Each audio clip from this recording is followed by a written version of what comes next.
Msalimie jirani yako kwa niaba yangu tafadhali. Mwambie mhubiri anakusalimia. Msalimie tu. Yeah. Hallelujah. Hallelujah. Hallelujah.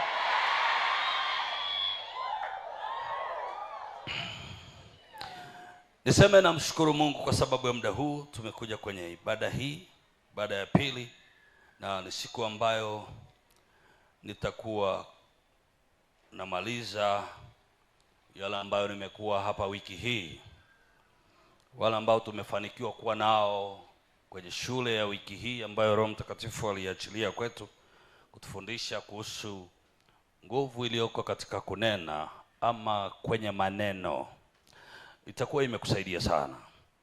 Ninachoamini ni kwamba nimeona leo Jumapili ndio kumekuwa na watu wengi sana, ibada mbili zinazojaa zote. Usisumbuke kwamba hukubahatika kuhudhuria, kwa sababu Mungu anajua uhusika wako kwenye madhabahu hii. As long as wewe ni wa madhabahu hii na Mungu ametuma ujumbe hapa, popote ulipo utapona.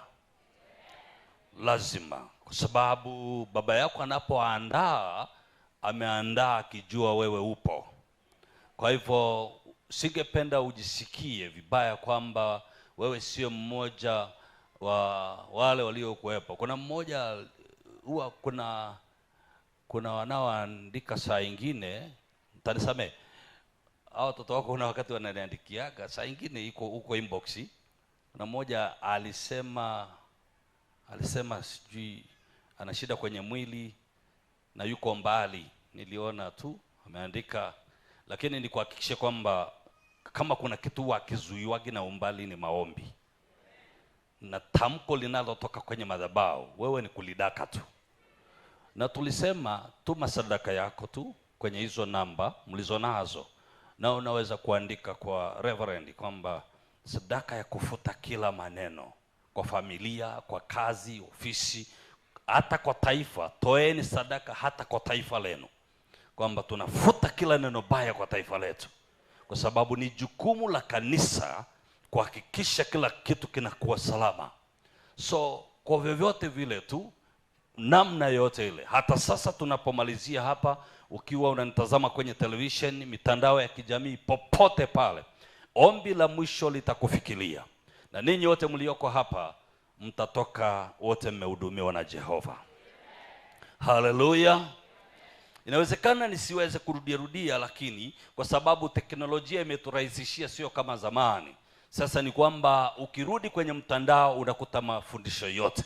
Then mkarudi kwenye kule ambako tulianza tangu Jumanne, nenda karudi tu, utakuta mtiririko wa masomo hayo yote kabisa. Sikiliza kwa wakati wako, alafu tendea kazi. Sikiliza tu na ufanyie kazi. Nikuhakikishie maisha yako yanaenda kubadilika sana. Nishukuru pia kwa sababu niliona kuna mtu aliyesema katika maombi ya Ijumaa alipokea muujiza wake.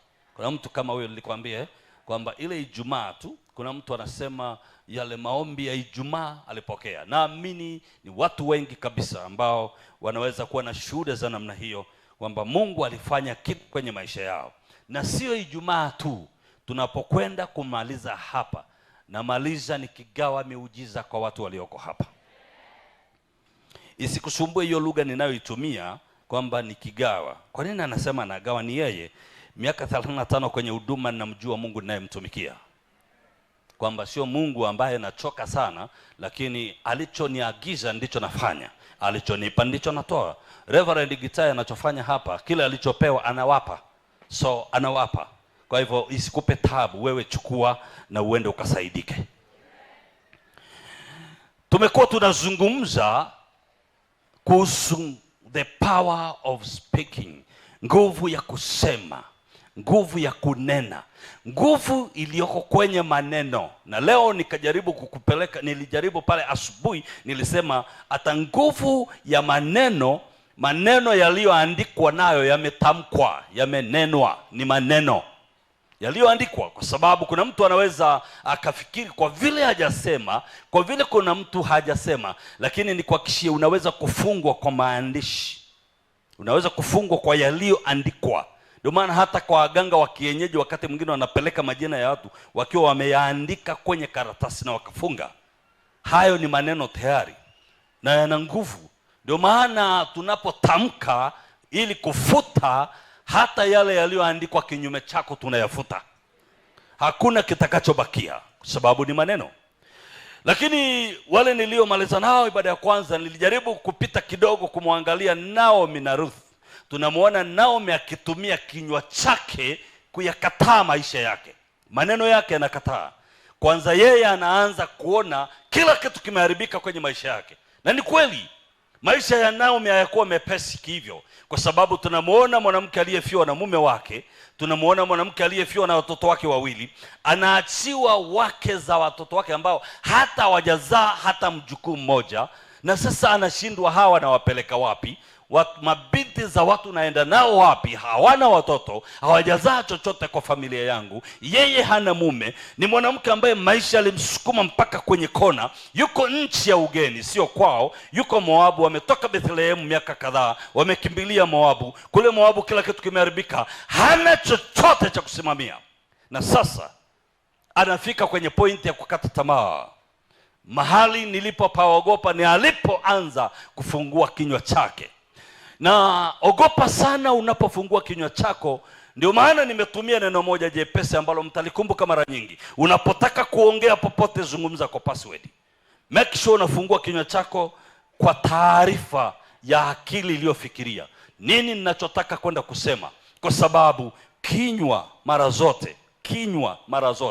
Na ndio maana chunguza hali yako, iangalie hali yako. Hata kama mahali pametokea shida, kuna ugomvi, kuna vurugu, kuwa makini sana. Umepigika kiwango gani moyoni mwako? Usiongee wakati una hasira. Nilikuwa namueleza Reverend, watu wawili tu wanaongeaga ukweli duniani, mlevi na mtu mwenye hasira. Hawa watu wawili. Inawezekana kanisani tusiwe na walevi, lakini tukawa na wenye hasira, sababu Biblia haijazuia hasira kabisa. Inasema muwe na hasira ila msitende dhambi, na jua lisichwe kukiona uchungu.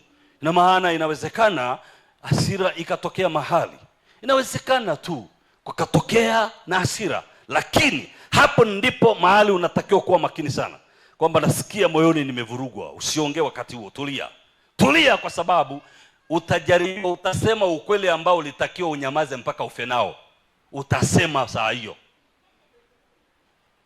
Ako katoto hujawahi kusema ni kanani, ukikasirika utamwambia, na usifikiri ni wakwako, unalea tu. Na alikuwa ameanza kuondoka, utashangaa amegeuka ghafla, ati nini? Umesemaje hapo? Umesemaje hapo? Nisikie vizuri. Hiyo point hiyo itaitwa kikao, uiseme vizuri.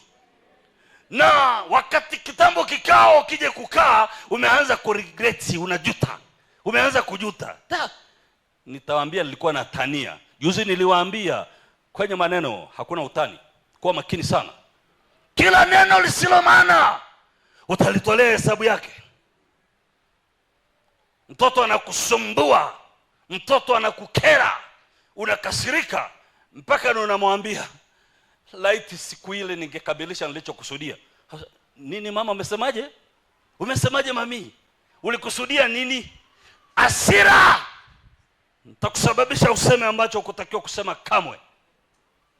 kamwe. Sio kila tunachokijua tutakisema. Sijui kama mnanielewa. Kuna watu wengine wanakuwa ajabu, hata niseme tu ukweli, mimi ngoja niseme yote. No, sema ukweli lakini usiseme yote.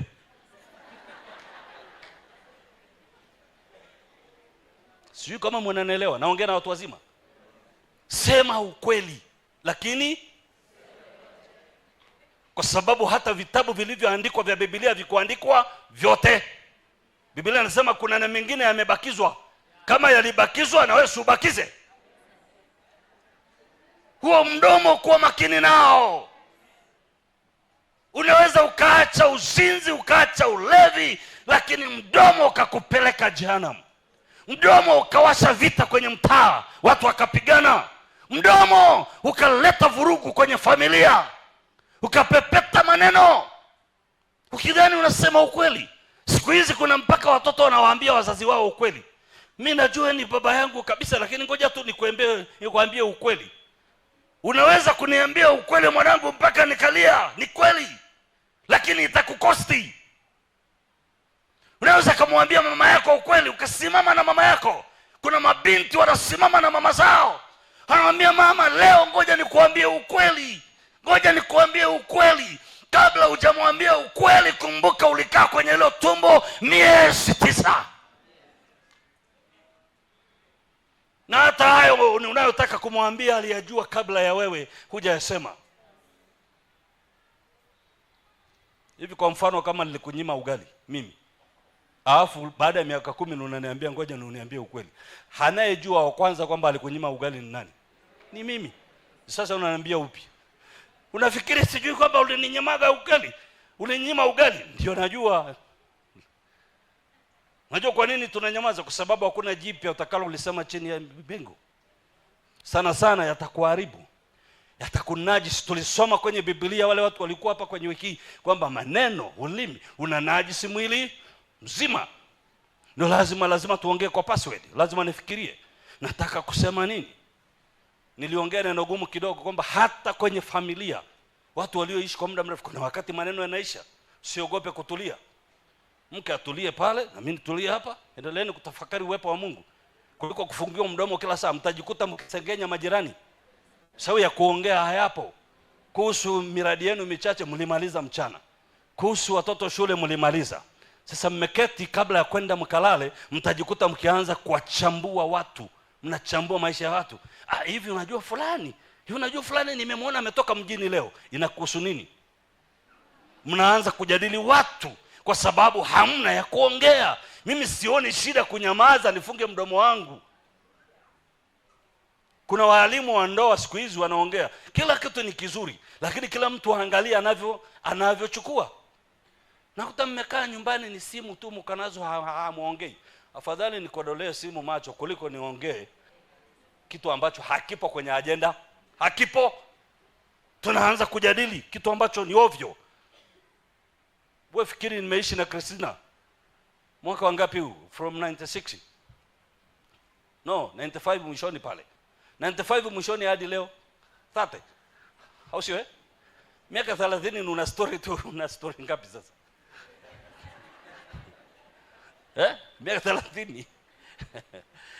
Ya story ngapi zipo? Sisi ni chache. Sasa mnarudia tu. Haya, hata nikimwangalia nitake nimsifie, tamdanganya tu.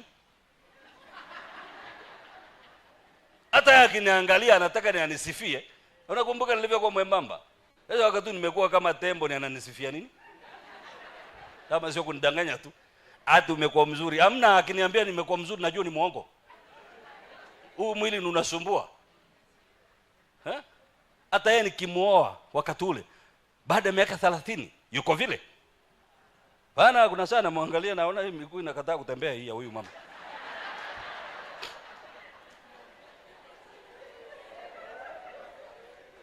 Alikuwa ni akaenda vizuri, sasa sijui anaenda. Mimi nilikuwa kijana mwembamba nikiruka chapchapu. Sasa nasikia kama nataka kwanza namna hii. Sasa kuna uzuri gani hapo? Stories yache kuliko tuingie huko tukwazane. Funga mdomo. Funga mdomo. Sasa wakati nilikuwa nashikia Biblia hapa, sasa unatafutana nayo namna hii. Wewe uone mambo yameharibika. Unaacha kusifiana hapo. Tulia. Maneno yawe machache. Biblia inasema maneno yenu na yawe machache, kwa kuwa Mungu yuko juu mbinguni na ninyi mko chini. Maneno yenu yawe machache. Jaribu kuhesabu maneno yako ya siku, angalau ukumbuke, nilikutana na mama, nilimwambia hivi, nilikutana na dada, nilimwambia, nilikutana na ndugu. Uweze kuyaangalia kidogo. Unapokwenda kwenye maombi usiku, uweze kuyakagua yale maneno. Kama kuna mahali ulitenda kwa uovu, mwambie Mungu akusamehe. Watu wengine unafika jioni ukifikiria ni ulisema nini hata ukumbuki. Hata yakija kuletwa kwako, kuna watu wanakataa mpaka unamletea message ya anaamini ni yeye. Kwamba ya na kweli. Maana umechat the whole night. Umechat na hata ujui ni nani ni ulimtumia. Umeongea na kila mtu hata ujui ni kitu gani. Ukija kuambia ulikosea unakataa. Wakikuonyesha message yako unasema, hii ilinipita tu, ilinipita. No, ni wewe. Na umeshaharibu.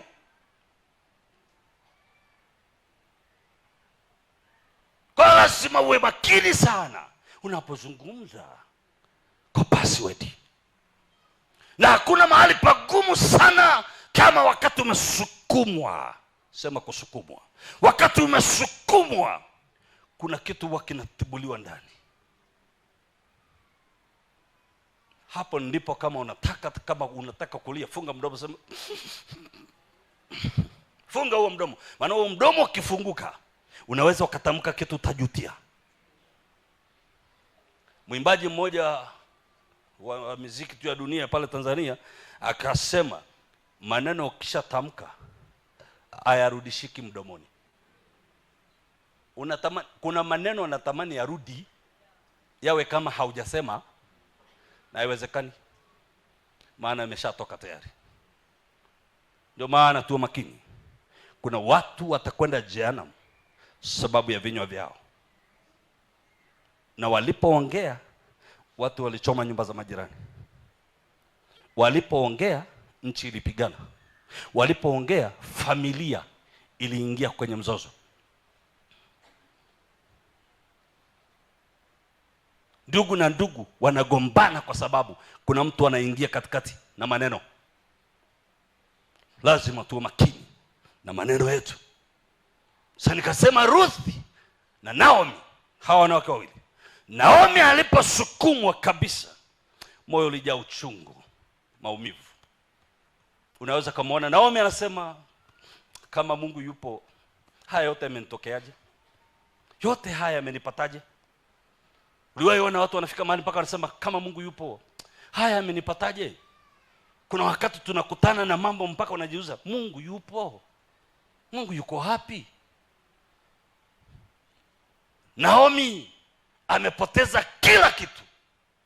Amekaa kwenye uchungu. Alipofungua kinywa chake, alianza kuyafuta maisha yake.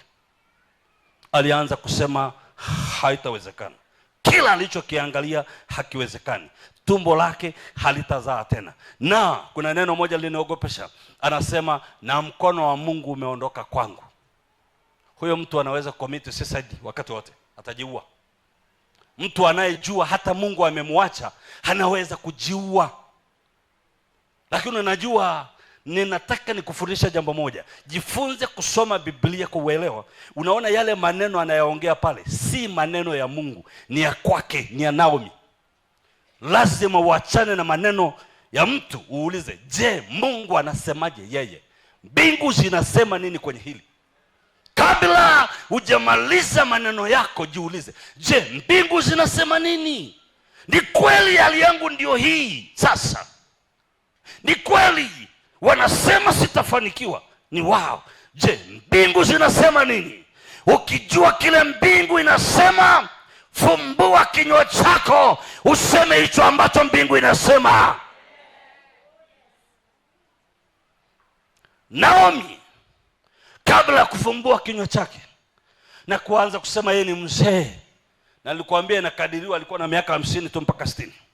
Kabla ya kufumbua kinywa chake na kusema yeye ni mzee, wala hawezi kupata tena mwanaume, wakati wanaume walikuwepo tu wengi tu, na kuzaa angeweza kuzaa tu kwa sababu tayari angerudi kwenye historia, angekutana na Sara aliyezaa mwenye umri mkubwa zaidi yake.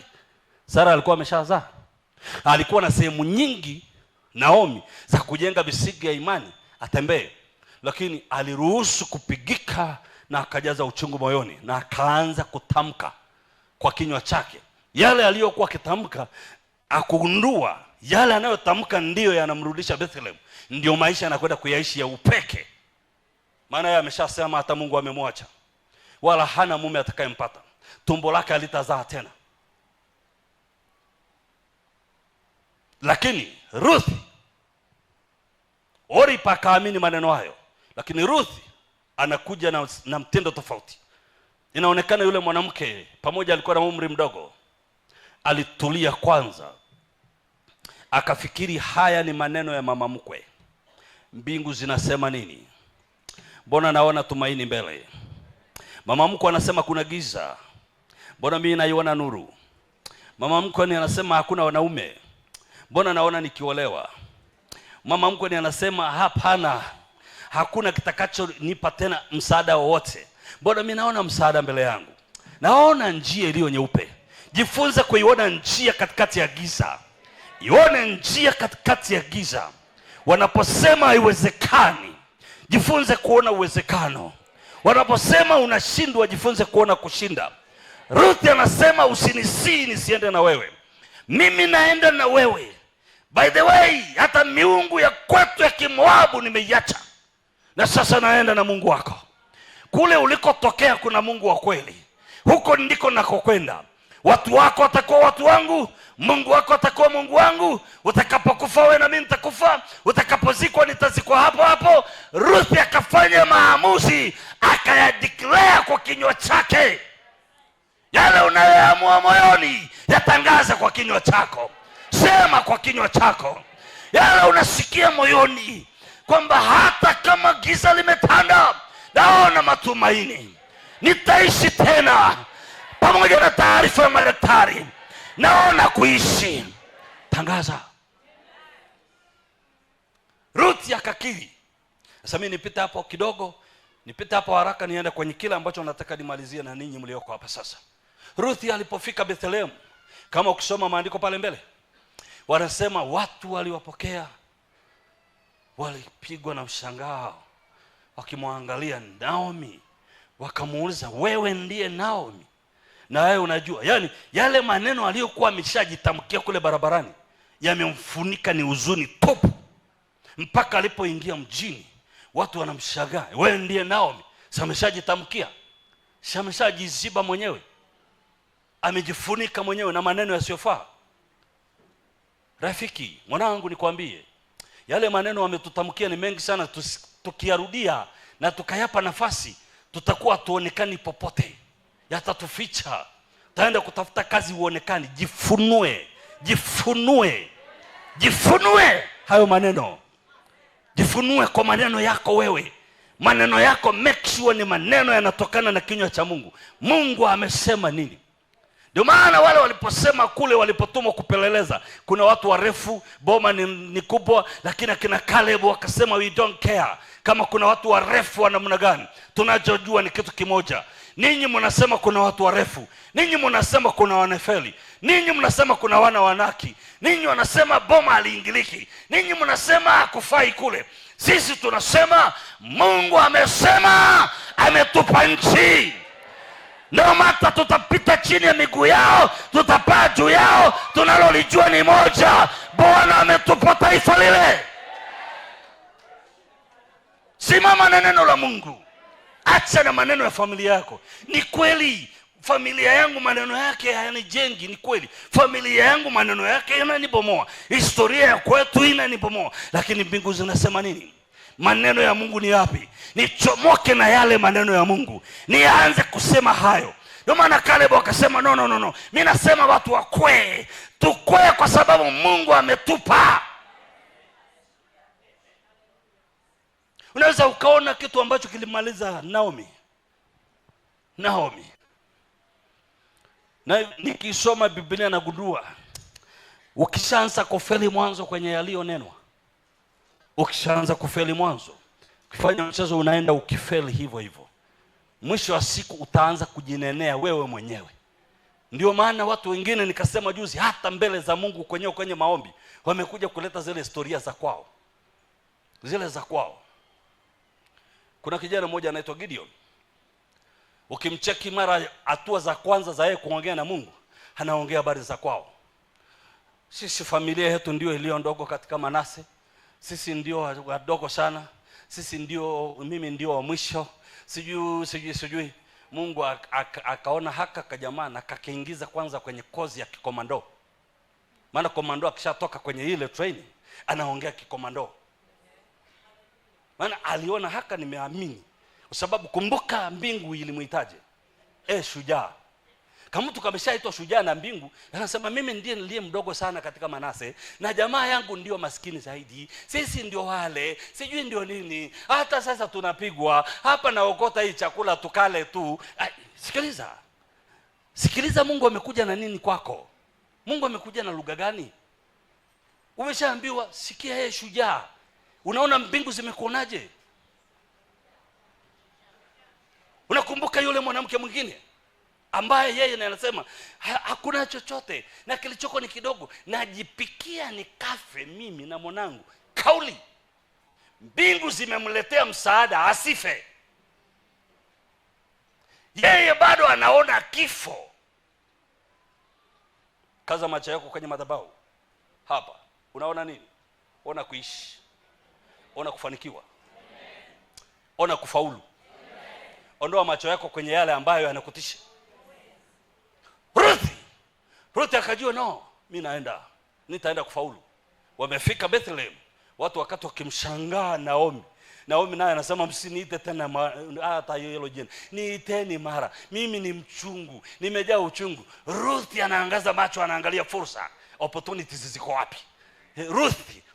Ruth mwanamke wa matumaini, wakati wakimshangaa Naomi, yeye anaangalia fursa ziko wapi. Huku nilikofika. Achana na kukata tamaa. Inua macho yako uangalie fursa. Maana kuna fursa ziko mbele yako. Kuna fursa iko mbele yako. Achana na hapo uliposhindwa. Inua macho yako na uanze kukiri kwamba naziona fursa. Maana Ruthi alijua huyu mama yeye anasema hata olewa tena, ni yeye. Tumbo lake halitazaa tena, ni yeye. Sijui ni yeye. Lakini mimi nitaolewa, mimi nitazaa, mimi nikukatishie. To cut the story, Ruth yuko kwenye generation aliyokuja kutokea Yesu, kuja kuingia kwa Boaz. Anakuja anajipeleka mahali wanaume walipo, kwa sababu yeye yuko soko. Yeye hajakata tamaa, ajifungii ndani, yuko soko, anajipeleka mahali wanaume wanalala. Imagine alienda kuingia mpaka kwenye shuka ya mzee. Afanye kitu mbaya, analala tu. Kwani kulala kuna ubaya gani? Analala tu. Hajafanya kitu kibaya, yuko soko. Ruthi, Naomi yuko wapi? Naomi yuko kwa nyumba, amejifungia, hana matumaini. Imagine Naomi naye angejipeleka soko.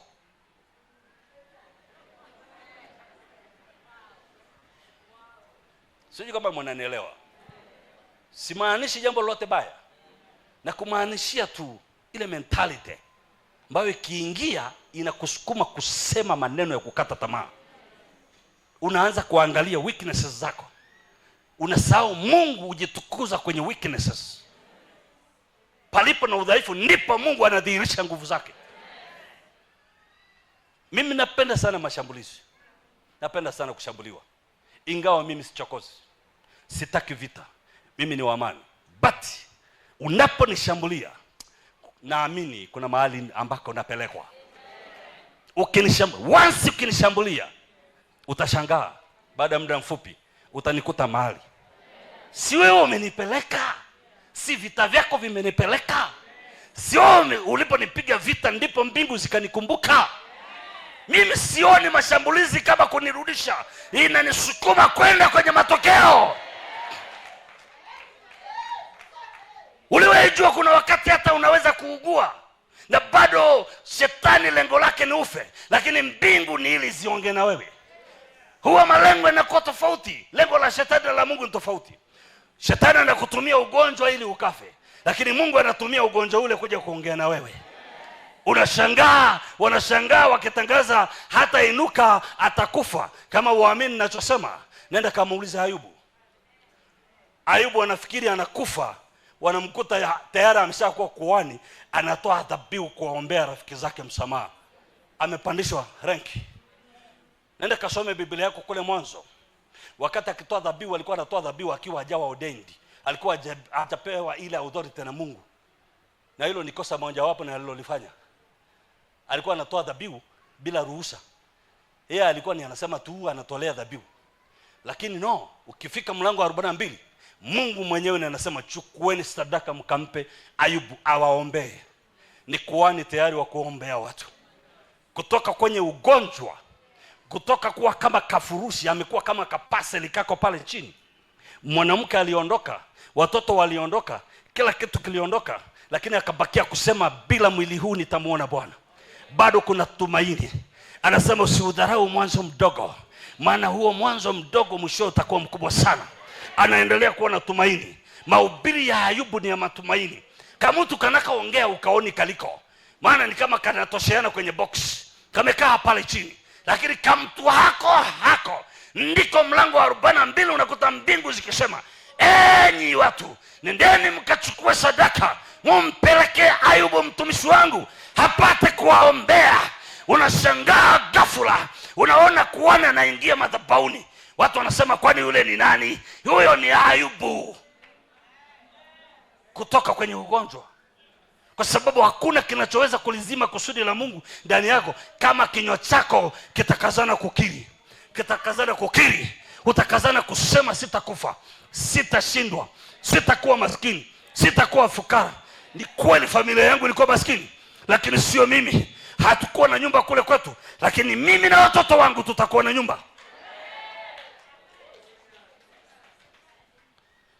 Wamekupa mahesabu ya miaka mingapi urudi kutoka mjini Nairobi, urudi Ushago? Umekupigia mahesabu? Nafuta kwa jina la Yesu.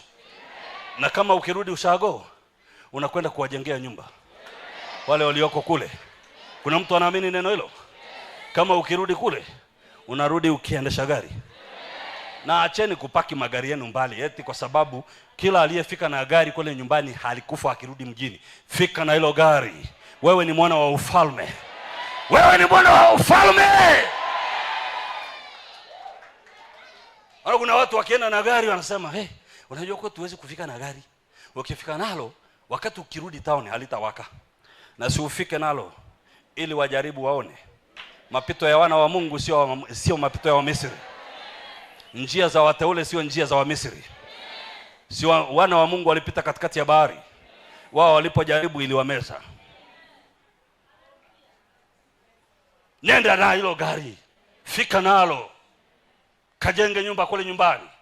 Kama wamekupa wakati wakisema atarudi tu. Wengi waliokwenda si walirudi wakiwa maskini. Wengi waliokwenda wanasema alichokwenda kutafuta Nairobi atarudi kama wengine. Wengine waliokwenda si walirudi tu na vitoto visivyo na baba zao. Walirudi na watoto tu wasio na baba. Ndio wakarudi hapa. Waambie sio wewe.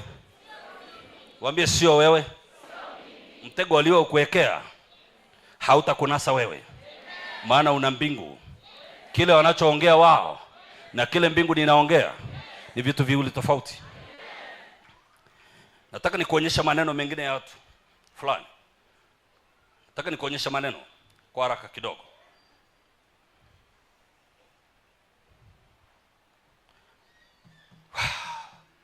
Jesus. Hallelujah. Hallelujah. Tuko pamoja? Naongea na mtu hapa?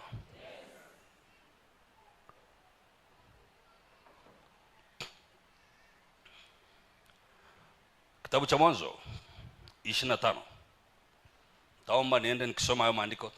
Nilikuambia kwamba nitakuwa na maandiko mengi. Ile somo lina maandiko mengi.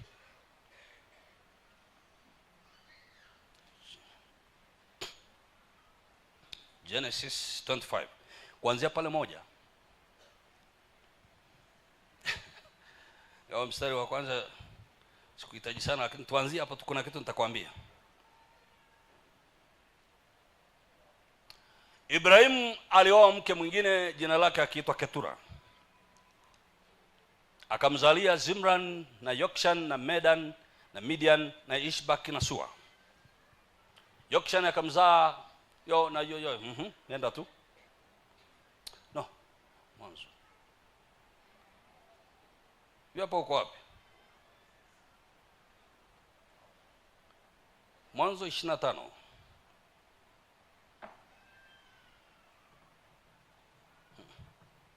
Naona kama story iliyoko nayo mimi na mlioko nayo ni tofauti. Mwanzo 25. Nisome hapa. Basi Isaka akampenda Esau kwa sababu alikula mawindo yake. 25 28. Huyo ni aliniletea mstari wa kwanza. 25:28. Hapo bwana. Ile story nyingine pale zilianza ngumu. Hisia za ujumbe wangu. Shanga kwani unanipeleka wapi? Mimi na story nyingine niliyoko nayo kichwani. Nilikuja nikashangaa. Ni hapo. Basi Isaka akampenda Esau kwa sababu alikula mawindo yake. Na Rebeka akampenda Yakobo. Hao watu wamegawana tayari. Na hii tabia ipo tu hata leo. Wazazi wanagawanaga watoto. Iko tu. Sawa, gawaneni sio mbaya. Wala si hukumu. Ila kuna neno moja nitataka mjue wote wazazi, hasa wa mama. Mwanamke, mama hana baraka ya mtoto. Hiyo ujue tu hata kama sio mahubiri yangu. Napita tu. Ukipita kama ukienda Mombasa, mtu asikwambie uweze kupita Mtito wa Ndei, utapita tu, au hata Taveta utapita tu, lakini unaenda Mombasa. So usijali sana, sio njia yangu. Wamegawana. Isaka anampenda Esau na ameweka sababu zake. Mzee anapenda mahali anakula mawindo. Rebeka naye amempenda Yakobo. Sababu Yakobo alikaa nyumbani. Wamegawana. Lakini kwa makini jambo moja. Ni baba pekee amebeba baraka za watoto wote. Wote wa ndani ya ndoa. Sapo atasema apostle, mimi ni mtu mzima. Mimi ni mtu mzima. Hata ukiokoka kawa pastor na kabla huko kulikuwa na mtoto mahali na sio ndoa, huyo mtoto yupo tu still, mbariki. Ni ngumu kwenu, sio? Kwa hivyo sicheze na Mungu. Mungu ndiye yule anambariki Isaka, lakini ni Mungu yule yule anambariki nani? Ismaili. Sawa, Mungu hajawahi kutenda hila. Na huwa Mungu abaki na deni ya mtu. Anamalizana. Kwa hivyo acheni kuingilia wakati baba anataka kutamka neno la baraka kwa wana. Hata kama huyo mtoto umpendi. Acha. Usilete balaa. Usilete vita. Wamama wana nguvu ya kumanipulate. Sameni hapo. Napita tu bado. Barabara yangu ni Mombasa. Naenda Mombasa. Hiyo barabara tu inaitwa Mombasa Road. Lakini itakupitisha Mlolongo. Sio mbaya kuomba maji ya kunywa pale Mlolongo kama unasikia kiu. Au kuingia washroom. Wamama wana uwezo wakakufanya ubariki kule usikokusudia. Kabisa. Wana uwezo, wamepewa. Hivi viumbe sio nimeleta lile neno tena.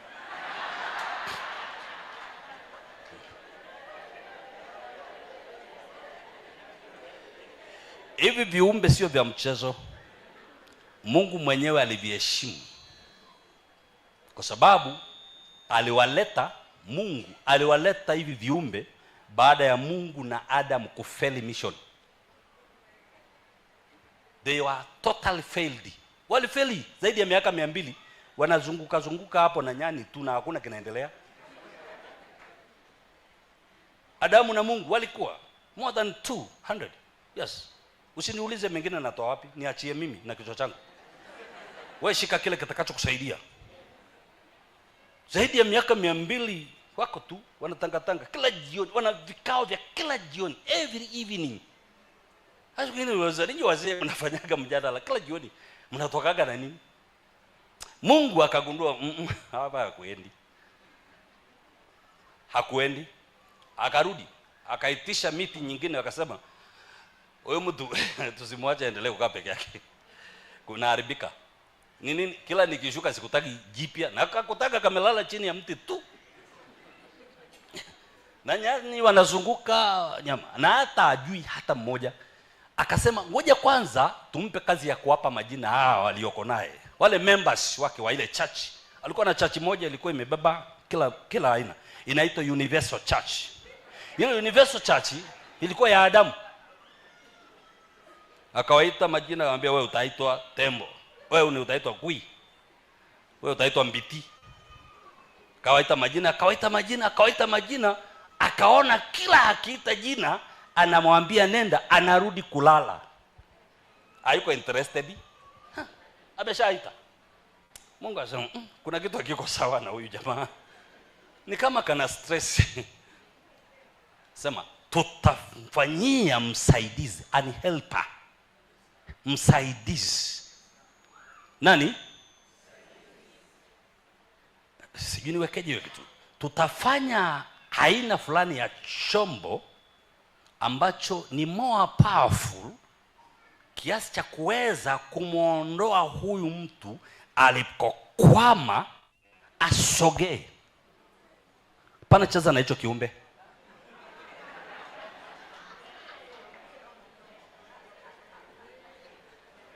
Kama waamini, kama uulize Samson atakueleza vizuri siri ya hivi viumbe.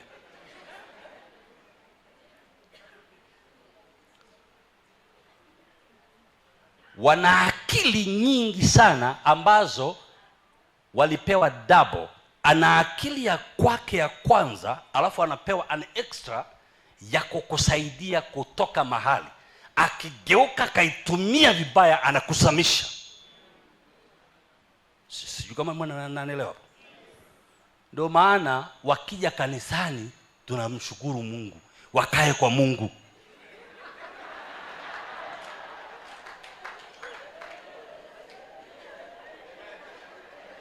Wakae kwa Mungu. Wanaume, mupo? Wanaume, ombeni na kufunga, wacheni kulala ovyo. Ombeni na kufunga, kaeni maporini na milimani. Mungu aendelee kuwakamatia wanawake kanisani.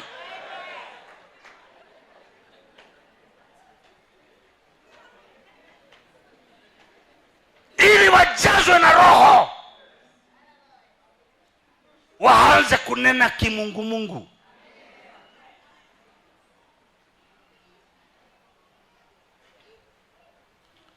Mungu akamleta pale msaidizi. Msaidizi huyu haikuchukua raundi, akabomoa kila mipangilio walikuwa wamepanga. Na alienda meeting hii kikao kimoja tu nyumba ya jirani. Aliporudi na akarudi akamwambia Adamu, haya na mjuagi kuna nini hapa? Adamu akatoa macho kama mjusi amebanwa na mlango. Mama, umetoa wapi? Umeenda wapi? Mbea, acha ushamba wewe, shika kula. Hii na mineral. Kuna mineral hapa. Kuna mineral, kuna vitamins. Adamu alitoa macho, akasema kimeumana. Sasa si Mungu angeniacha tu kaka. Hii ni balaa gani nyingine? Unakumbuka akimwambia Mungu kwamba yule kiumbe uliyenipa ndio amefanya haya mambo yote? Nakumbuka? Mungu alimwambia, kwani Mungu sisi na wewe miaka yote si hatakuwa na shida? Hiki kiumbe umeleta hapa ndio mambo yake haya. Hiki chakula kijawahi pikwa huku kwenye familia.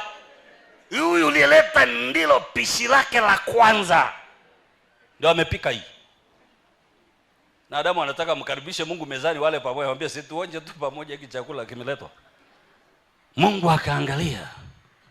Sema isiwe shida. Ngoja nije na njia ya kuokoa. Lakini hiki kiumbe kina akili nyingi. Kwenye Agano Jipya mitume nao wakasema kaeni nao kwa akili. Ndio maana mwanaume ambaye hana akili usiowe.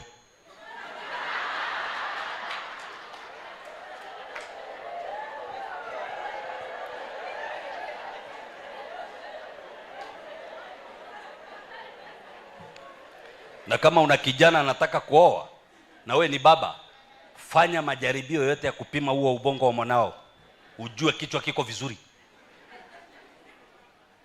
Usije ukamruhusu akaoa siku moja asubuhi akaja na huko kwako akikimbia amekamata bukta na mkono, anamwambia baba sirudi kule. Hatakimbia. Akili. Hivi viumbe vinahitaji mtu ambaye yuko na IQ ya hali ya juu, kwa sababu sio wajinga. Waliletwa waletwa kwa kusudi, na huwa wanalijua kusudi.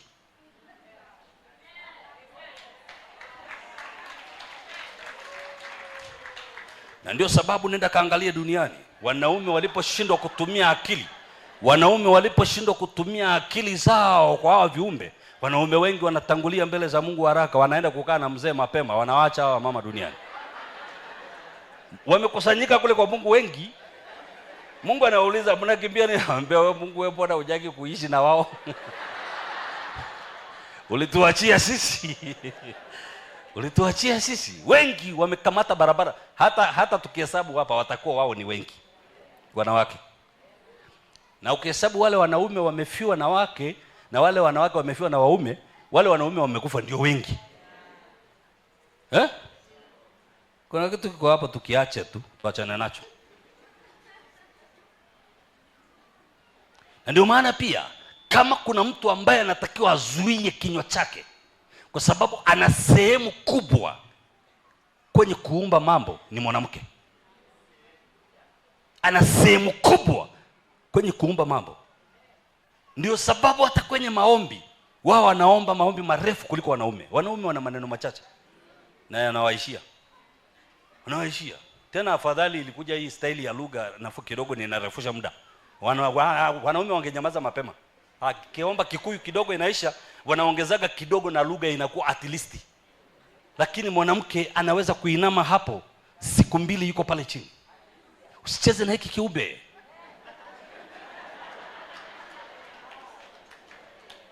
Anapindua dunia akiwa magotini. Anakufuta kazi akiwa magotini. Nafuta hiyo kazi yake. Naifuta hiyo kazi yake. Kule aliko, atupiwe mabegi nje, atupiwe viatu nje, atupiwe, tupia. Unashangaa tu imefika jioni kamzee kanarudi na gabegi ka.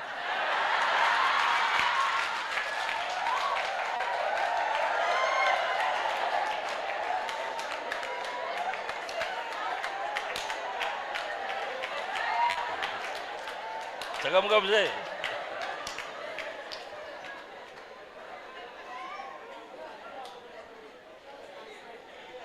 Unaona? Wako. Ndio maana tukiwapata na sisi wachungaji pia tunapendaga waingia kwenye maombi. Ndio wanatusaidia. Kamata.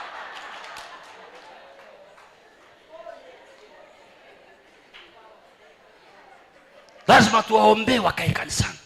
Ni hili vinywa vyao vigeuzwe, vianze kuumba.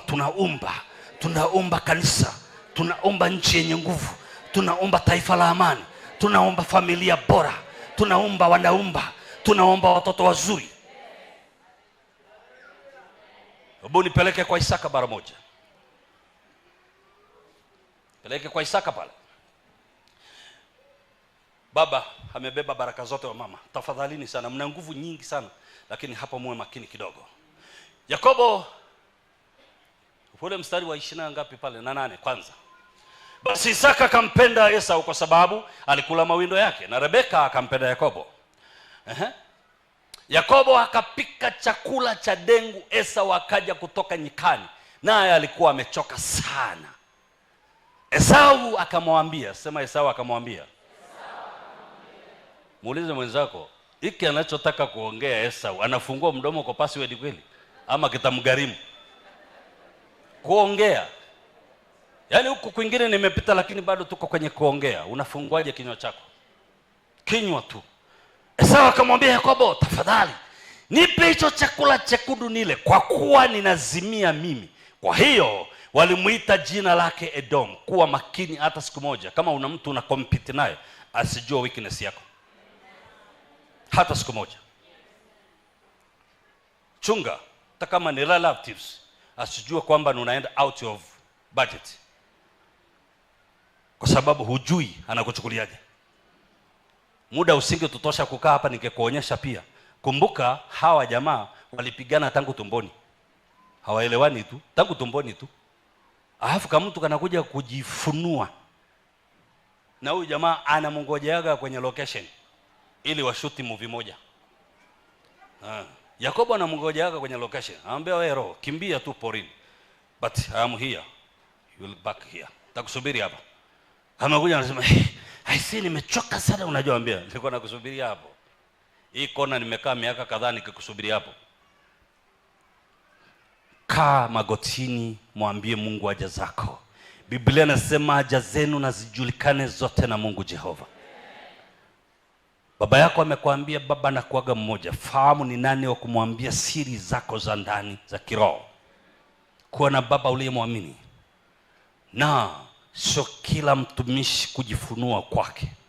Kuna mtumishi mwingine ukimweleza weakness yako mwanamke atateke advantage kwenye hiyo. Utakakofika utajuta. Kwa kujieleza, mdomo tu umefunguka. Okay? Akasemaje? Yakobo akamwambia, Yakobo ghafla akachukua fomu ya contract. Nataka wasaini contract. Hakuna bure. Yakobo akamwambia, kwanza niuzie leo haki yako ya mzaliwa wa kwanza. Kumbuka hii haki ya uzaliwa wa kwanza hajaanza kuidai hapa. Wakati wanazaliwa alimshika mwenzake kisigino. Wewe unaenda wapi kwa haraka? Kaesa ukakachomoka kwa bahati. Lakini bado Yakobo alijua takukamata mahali. Alipomwambia nimechoka, nina njaa, nipe chakula, Yakobo akachukua fomu ya contract. Wanataka wasaini mkataba mara moja. Conversation. Ndio maana kwa makini na conversation mnazobadilishana, hayo mazungumzo yanaweza yakakuhitimishia mahali pabaya, ukauza haki zako kwa kuongea. Biblia inasema na kwa maneno yako umetekwa. Sema Yakobo akamwambia, kwanza niuzie leo haki yako ya uzaliwa wa kwanza. Okay, kumbuka hapa ni maneno. Esau akasema, mwambie jirani yako, Esau akasema. Esau ni anaendelea kufungua mdomo tu bila password. Esau akasema, tazama mimi ni karibu kufa. Ai. Kwani mimi sijui. Reverend, tufikiri tu kawaida. Hebu ngoja tufundishane taratibu. Hata nisihubiri. Sio kwa watu eti Reverend. Ni lini njaa ya siku moja kwenda kuwinda iliua mtu? Si jana yake Biblia inasema alipika chakula. Akampa baba yake, yaani nani? Mawindo huko. Na baba yake ni anampenda kwa sababu ya muwindaji, sio kuonyesha kwamba alikuwa ni anaenda analeta, wanachoma, wanakula. Analetaga. Kwani tukifungaga, si tunafungaga siku 2, siku 3, siku 4, siku 5? Nataka upate picha hapa, mdomo ukifunguka bila kufikiria. Nikuhakikishie, naomba ambatanisha akili yako na mdomo wako kila mara. Usiruhusu mdomo wako vitengane na akili. Mdomo utaanza kuongea wenyewe ovyo. Ukiacha akili nyuma ni mbaya sana. Kumbuka mdomo, ulimi uliitwa kwamba ni memba kwenye viungo vyetu. Kama ni mshirika, usimruhusu afanye peke yake bila kushirikiana na wengine. Maana huyo mdomo atauingiza mwili mzima kwenye tatizo. Mdomo ukitaka kufunguka, muulize, umeshirikiana na akili? Mdomo ukitaka kuongea, muulize, umekubaliana na miguu kwamba huko unakotaka kusema ukichokoza miguu yako imekuhakikishia kwamba itakukimbiza ikuokoe? Isikute miguu yenyewe haiende alafu unaenda unamwambia Sami, kwenda huko jinga wewe. Au ukitaka kukimbia tu mguu nakatalia hapa. Sasa ni umesema ya nini? Hujaonaga watu wanaenda wanachokoza na hajui kukimbia? Unajua maana yake nini? Ni mdomo bila kushirikisha viungo vingine. Jamani, viungo muitane kama mkutano. Muulizane, miguu mko tayari? Mikono mko tayari kuzichapa? Maana mimi naenda kuambia mtu ni mjinga. Mko tayari? Akili ukoje? Akili ikikwambia no, keep peace, tunza amani, is better kunyamaza. Nyamaza. Mimi nataka kusema lakini hapana. Akili inasema no, miguu inasema sitanyanyuka hapa, nitaacha ubondwe. Mgongo nao useme sina ushirikiano. Mgongo umekataa. Mdomo nyamaza. kamdomo kakianza kufunguka peke yake bila akili, unasikia mambo kama haya. Nani alikufa kwa njaa ya siku moja? Nani alikufa? Haka kama mtu sikana kulaga nyama, sikana afya nzuri. Sasa kama kana kulaga mawindo mpaka amemshawishi baba yake, mpaka baba anakapenda kwa sababu ya nyama choma choma kila siku, alafu leo hii kamekosa tu, kanarudi kanasema sasa mimi sinakufa. Kumbuka ni mdomo, na hiyo ni contract. Kwa hiyo kwenye Yakobo yuko makini kuandika, amesema anakaribia kufa. Na kama mtu kanakufa, anzeni kuchukua alivyo navyo visipotee. Ndio maana yake. Hebu tuende pale. Nataka nikuonyeshe kitu ili uwe makini kwenye kuongea. Sikiliza. Esau akasema, tazama mimi ni karibu kufa. Itanifaa nini haki hii ya uzazi? Kuzaliwa wa kwanza wakati mimi naenda kufa, inanifaa nini? Kumbuka wamezaliwa siku moja na nani? Na Yakobo. Kwa nini yeye Yakobo anataka, anaona nini? Anaona future. Anaona miaka mingi ya kuishi. Anataka kukusanya. Uzaliwa wa kwanza uje hapa, na mali nazo zije hapa, kila kitu kije hapa. Anaona kuendelea. Mwenzake anaona tayari anaenda kufa, yuko tayari kuachia kila kitu. Lakini kinywa chake, kumbuka kinywa nilisema ni kalamu, ulimi ni kalamu, inaandika, inaandikwa unapotamka. Okay? Yakobo akamwambia, uniapie kwanza. Maana yake utaweka sahihi, utasaini. Uliona chakula cha kunde, sahani ya wali inawekewa masharti namna hii? Watu wenye future hawanaga dogo. Wewe wakati ukiona kitu ni kidogo, anaona jambo kubwa mbele. Yakobo aoni sahani hii, anaona atakachokibeba kwenye hii fursa. Niapie kwanza, you have to sign. Anguka sahihi yako hapa kwamba hurudi kujiita wa kwanza. Saini, haurudi. Na kama mtu akafunguki, arudi kushirikisha akili yake kwamba na huyu mtu mbona ni ananibana sana hapa, kwani kuna nini? Hebu nenda mbele pale. Yakobo akamwambia, uniapie kwanza. Naye akamwapia. Akamuhusia Yakobo haki yake ya mzaliwa wa kwanza. Yakobo akampa Esau mkate na chakula cha dengu, naye akala akanywa, kisha akaondoka akaenda zake. Hivyo Esau akaidharau haki yake ya mzaliwa wa kwanza. Esau, mtu ametamka, huyu mtu ameshajifuta peke yake kwa neno lake. Kwa nini nakufundisha haya? Kuna wakati tunatumia muda mrefu kufukuzana na wachawi na shetani na nini, lakini linda kwanza kinywa chako kisitumiwe. Kinywa chako ndicho kitakuja kuhitimisha hicho kilichofanywa na wachawi na wapi watataka kinywa chako kiseme. Ndio sababu hata kwenye wale prosecutor wale wanaokuja kuchunguza mtu, huwa wanaweza kumtesa hata mtu ili tu mtu aseme. Wanataka sema. Unaweza kukuchukua siku nzima, siku mbili, wiki mbili, wanatocha mtu wanakikwambia lazima useme. Maana kabla hujasema ni ngumu kukutia hatiani. Na ndio maana wengine pia wakiisha sema, wakikutana na maadvocate wanawaambia unatakiwa ukafute hayo maelezo, useme uliteswa sana. Maana hayo maelezo yameshakufunga. Futa. Mtu akifika kwa hakimu anasema, mheshimiwa hakimu, waliniambia watanivunja uti wa mgongo nisiposema, na walimpiga hata hivyo nilipigwa vibaya sana. Alafu sijui kuna kitu gani waliniwekea nikatetemeka, nikajikuta naongea bila kujielewa ninachosema. Kwa hivyo hayo maneno yangu yote nayakataa. Au hiyo kitu amjuaje? Haipo. Alafu wakili anakaa pale sasa. Na kuna watu wengine wajanja sana, hata kama amekamatwa na makosa, akifikwa kituo cha polisi, police station, anasema sitasema chochote wakili wangu asipokuja hapa, mwanasheria wangu asipokuja hapa. Maana yake nini unajua? Yuko makini asitamke ambacho kitamfunga. Mwanasheria wake akija, wanasheria wana haki ya kukaa na mteja wake kwanza washauriane, niambie hilo kosa la kweli.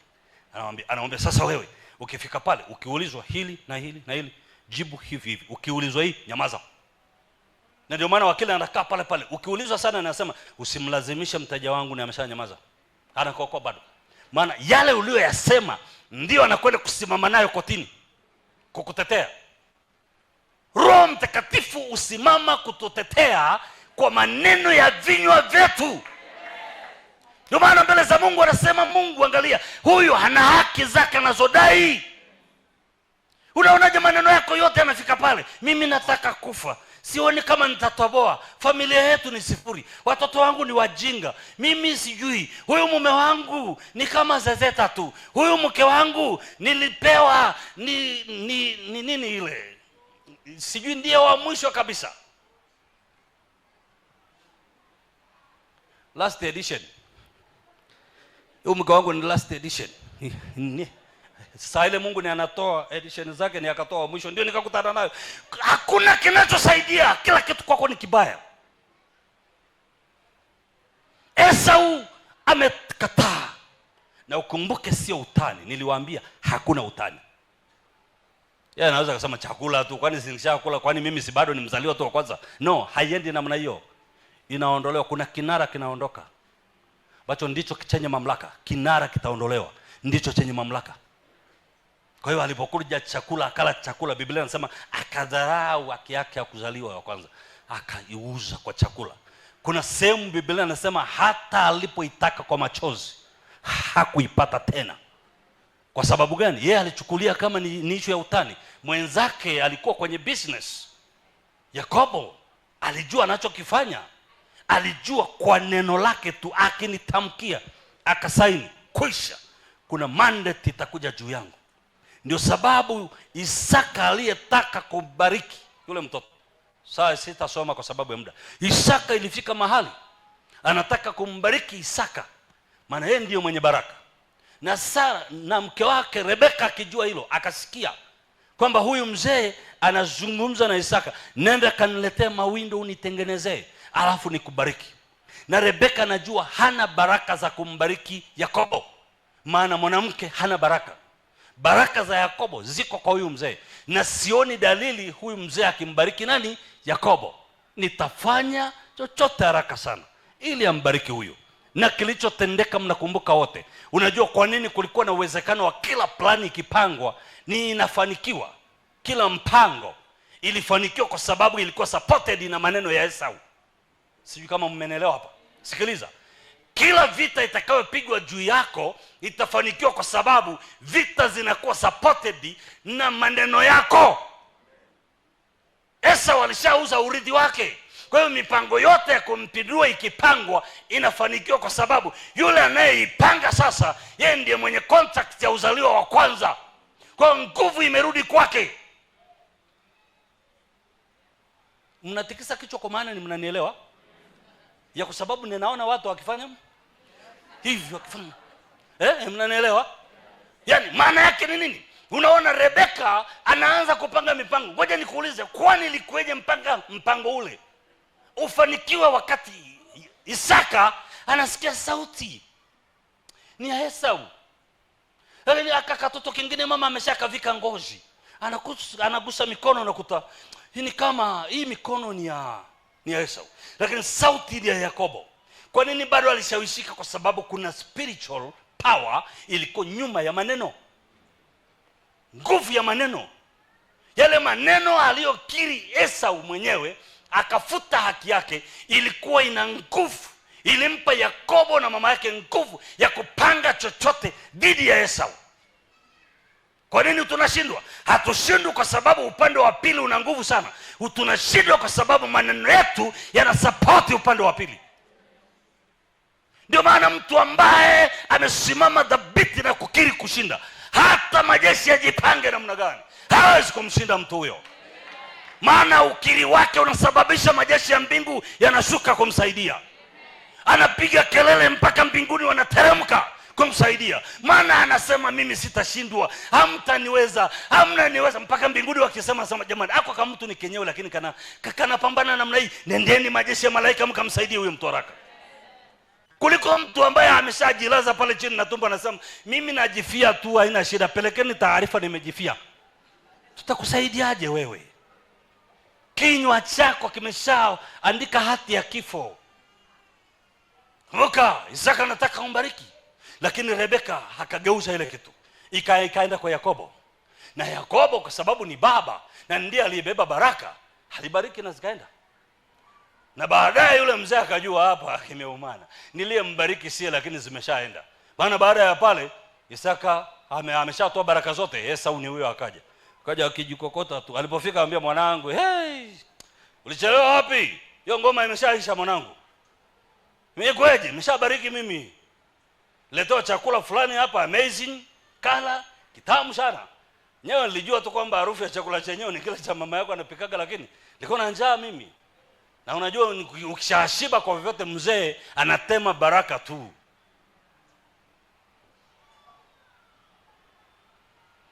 Kama kuna watu wa rahisi duniani kuwadanganya ni wanaume. Kitu kinachodanganyaga mwanaume peke yake ni chakula. Kutoa mimi na wewe na yule na hao wengine. Sisi hatumo. Lakini wanaume wanadanganywaga na chakula. Mwanaume mazingira tu kamfanyia mazingira mazuri ya utulivu na chakula kipo, anahamia hapo kwako.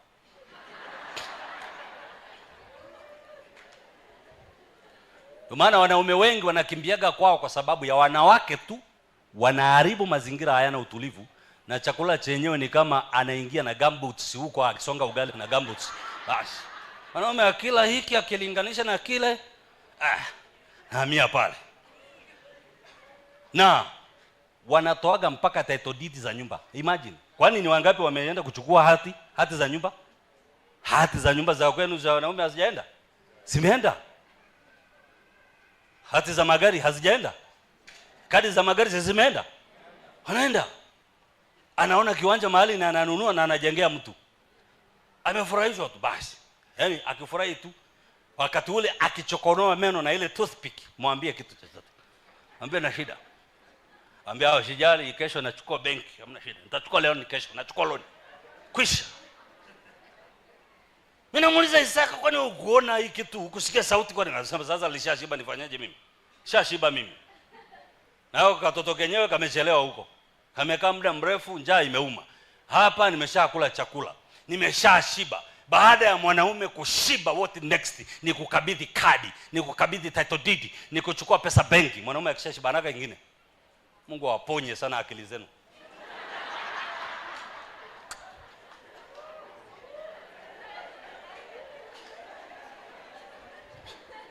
Waacha watoto wakitangatanga kwa sababu ya chakula cha siku moja. Na hivi watu vikishawachukuaga kila kitu wanawafukuzaga. Naambia rudi kwa mkeo. Na unarudi huna kitu. Siku moja Isaka alipoona ameshabariki, nenda kasome kule mbele. Sasa hivi muda wangu umeisha. Nenda kasome kule mbele, utagundua kitu fulani. Alipofika kule mbele, akamuita Yakobo tena yeye mwenyewe. Maana vita vimeanza, vinataka kutokea. Vita vinataka kutokea nyumbani. Na Rebeka sasa anapanga mipangilio Yakobo aondoke. Na hawezi kupanga peke yake. Inabidi namwambie na dadi. Sasa baba, inabidi mtoto huyu aondoke. Baba akasema na kweli inabidi aondoke, maana ile jamaa likubwa ile litampiga huyu jamaa. Amekwenda kwa baba, anaforce baraka. Anamwambia, kwani wewe baba baraka ni moja tu inayo? Akamwambia ngoja nitafute kwenye wardrobe kama nitapata iliyobakia. Akapata moja ni nayo, mwambia sasa wewe utamtumikia huyu mdogo wako, ndugu yako. Siku kiweza kujikomboa, jikomboe. Sasa ni baraka hiyo au vita? Ni vita. Kwamba wazitandike sana, siku akiweza kushinda, amshinde. Ndio maana sijui kama kuna wimbo fulani wenye vitabu vya Wakristo kule Tanzania, kuna wimbo unasemaga na mimi nibariki nami. Huu wimbo ni ulitungwa na Esau. Naenda kasome pale mbele, ni utakuta anasema na mimi ye Bwana nibariki na mimi. Bwana nasikia kwamba umebariki wengi. Na anajiombea, anauliza kwani una baraka moja tu? Esau akamwambia babaye hapo una mbaraka mmoja tu, baba yangu unibariki mimi nami, baba yangu. Esau akapaza sauti akalia, anatafuta baraka, haipo. Haka kama mtoto ni kapumbavu sana, kwa sababu si kenyewe kalisaini mkataba, hakumuita baba yake pale. Wakati akisaini haki yake ya uzaliwa wa kwanza iondoke, alimuita baba yake? Si alisaini peke yake? Alifikiri ni utani. Mimi nilikuambia hakuna utani kwenye haya mambo, kwenye ulimwengu wa kiroho. Usifanye utani kwenye haya mambo, usiongee ovyo ukarudi kusema nilikuwa natania tu. Ndio maana kama uko serious na binti wa watu, usimwambie ni utamuoa. Kuna binti wengine ni hawaambiao hivyo, anakufuata mpaka nyumbani. Unamletea utani. Unamletea utani wakati ametoka kwenye maombi, yuko serious anataka mume. Alafu namwambia, "Heni unaonaje nikuoe?" Anakwambia, "Kesho amekuja asubuhi hodi." Anamwambia, "Nini?" "Asini ulinisemesha jana." "Sasa nikusemeshaje?" "Si nilikuja tupange ile kitu uliniambia jana kwamba ni utani wao." "Nilikuwa natania." Utani kwenye mambo serious. Ndio maana wanawategesheaga mimba, mkifikiri ni utani. Utategeshewa mimba na unaambia mimba ya kwako. Utaoa. Kuna utani. Na ukija ukakutana na apostoli akio na kuambia oa, utaacha. Kwa nini? Usitanie kinywa kuongea. Ulioyaongea utayalipia gharama. Maneno ya vinywa vyetu yatalipiwa kwa gharama kubwa kwenye maisha yetu. Na kuna namna tunapita kwenye ugumu kwa sababu ya maneno. Esau yuko kwenye ugumu kwa sababu ya maneno yake, na unaona anataka kupeleka lawama kwa baba yake. Kumbe akienda kutumwa na baba yake akatafuta chakula, hakumwambia baba yake ukweli. Alipaswa siku ile amwambie baba, "Sidhani kama nina kibali kile cha kupata wanyama tena, maana kabwana mdogo kameshachukua nyota yangu." Nyota ishaenda. Akaenda porini siku ile, hakuna swala, hakuna kware, hakuna njiwa, haoni mnyama. Kile kilichokuwa kikimsababisha kupata kiliondoka. Aliposema, "Sina haja nacho, mimi nakaribia kufa." Na kama mtu kanakaribia kufa, how comes kana kwenda kwenye mawindo? Sijui kama ni mnaelewa point yangu. Mtu amekaribia kufa pasti sana, anaenda kwenye mawindo kutafuta nini? Si ameshasaini mkataba kwamba mimi naenda kufa, na haja gani na hivi vitu? Yeye huyu alitakiwa atafute kitanda, atandike, halale hapo asubirie kufa. Aache mwanaume Yakobo akiendelea na maisha. Maana Yakobo ameanza yeye maisha sasa, na anayajenga na anayatafuta. Sasa anatumwa na anakwenda, anarudi, analalamika. Baba alichokifanya, nenda kasome pale mbele, au labda niende hapo haraka kidogo, labda niongeni kibizia haraka hapo. Ngoja nikuonyeshe kitu fulani haraka tu, kama nitafika haraka.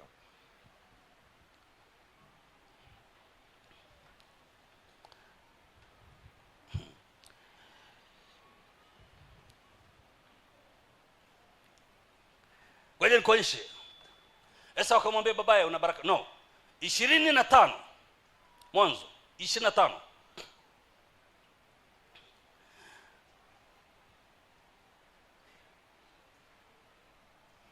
Mstari wa 22. Kuonyesha kitu fulani. Maneno yanashikilia kila kitu. Hata ukifosi baadaye inakataa maneno. Watoto wakashindana tumboni mwake, naye akasema, "Ikiwa ni hivi, kuishi kwa nifaa nini?" Akaenda kumuuliza Bwana. Huyu ni mwanamke alienda mbele za Bwana kuuliza, maana yake hii ni nini? Huko tumboni nasikia judo na konfusi inapigwa. Maana hii kitu ni kitu gani mzee? Na unajua huyu mwanamke, niliwaambia viumbe vina akili. Kwa nini hakwenda kwa mume wake aulize? Anajua mume hana majibu ya hii. Hana. Mume ni angemwambia, "We hiyo ni inakuaga kawaida hiyo." Nakuaga kawaida. Sana wanaume wengine wajinga ni kwamba ni ataniamia pale kwenye tumbo. Nasema, na anacheza kweli.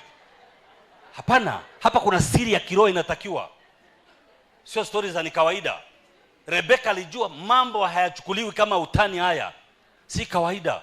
Akaenda kumuuliza Bwana. Kuna conversation nyingine hapa, maneno. Hebu sema maneno, biashara ya maneno inafanyika hapa. Akaenda kumuuliza Bwana. Bwana akamwambia, "Mataifa mawili yako tumboni mwako." Tukubaliane hapa watu wa Mungu. Isaka alikuwa na majibu ya hiki kitu? Isaka alikuwa anajua hiki kitu? Hakujua. Na unajua mwanamke alijua na akanyamaza na hiki kitu. Ninyi wanawake nyinyi Mungu anawaona. Wanajuaga vitu vingi. Alijua mataifa mawili yako tumboni mwako, na kabila mbili za watu watafarakana tangu tumboni. Mimi nashindwa. Unaona, haya ni maneno. Haya ni nini? Maneno. Esau walipaswa kukutana na nabii, amwambie leta sadaka tutangue, maana kuna neno liko nyuma. Kuna neno limeshamkamata pale nyuma. Na kabila mbili, weka hayo maandiko nusu yao toe. Kabila mbili za watu watafarakana tangu tumboni mwako. Kabila moja litakuwa hodari kuliko la pili, na mkubwa atamtumikia mdogo. Esau alikuwa anapita wapi? Anapita wapi Esau? Ndio maana njaa ya masaa mawili anakuja akisema mimi nasikia kufa. Nasikia kufa. Amekata tamaa. Huyu angekuja Donholm, mahali penye upako, apewe neno la matumaini. Kwambia no. Kataa. Usiseme unakufa. Maana ukisema unakufa kweli roho, acha utani. Shughulikia hiki kitu kiroho. Ndio maana pastor kila wakati anawaambia mmoja kwenye warfare, mpambane. Kuna matamko yanahitaji uyapangue, sio kawaida. Na msije hivi. Hata kama ujaambia uje na sadaka, ukishasikia ni maombi ya kupambana, kuja nazo. Kabla hujaanza huko, weka kwanza hapa, rudi ka fight. Endelea kupambana. Weka dhabihu kwanza. Haya mambo sio marahisi hivyo. Unaona Esau anazaliwa akiwa under control. Kuna maneno tayari nyuma yake. Fikiri ameshaambiwa mkubwa atamtumikia mdogo. Na mama mnajuaga mkituzaa, una watoto wako watatu na kila mmoja una habari zake na umwambie baba. Unajiuliza kwa nini Rebeka alikuwa anamsapoti Yakobo? Alikuwa anajua. Sasa ukiona mama anasapoti watu, anasiri na wao, anajua haka katoto kamoja kasipa sapatiwa hakataendelea. Mama anajua haka katoto haka nika komando, hata kasipa sapatiwa haka, hata tukifa leo haka kakiwa na miaka 5 katatoboa. Mama anajua haka katoto haka nisipo kapenda nikakaa nako karibu katakufa kabla ya wakati. Unaambia naona ndemo huyu na unamdekeza sana, Jamani, mbona simdekezi? Lakini anajua. Mama ana siri. Mama ninatoa kodi. Nimetoa kodi. Jennifer, nimetoa kodi. Nimefichua kodi.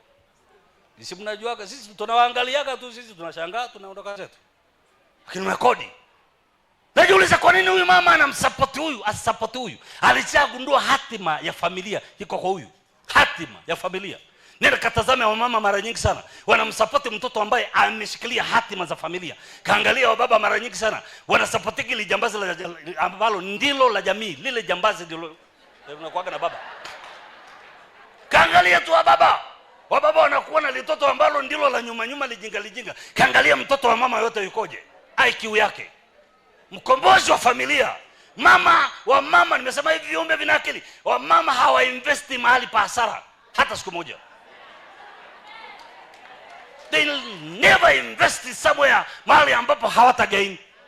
Na ukiona mama ana invest mahali, kama wewe una akili, msogelee pale na kusupport, mwambie mama nikuongezee capital, maana hapo kuna siri. Ukijifanya mjanja, siku ukiwekwa kando shauri yako.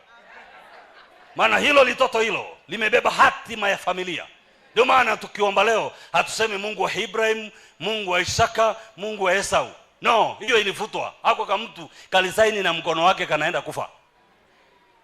Na tunakaona akajafa, kanafuga ng'ombe, ni katajiri, kana mali nyingi, lakini akazungumzwi. Bwana nyota iliondoka. Hayo kuna mtu kako hapa, ni kama kajanja hivi kiaina. Kama kamwizi sio kamwizi hivi, lakini kanaenda. Yakobo. Kajanja sana mjini. Ukianza naye business ya kwako itakufa, ya kwake nitasonga. Kamuulize mjomba wake Labani.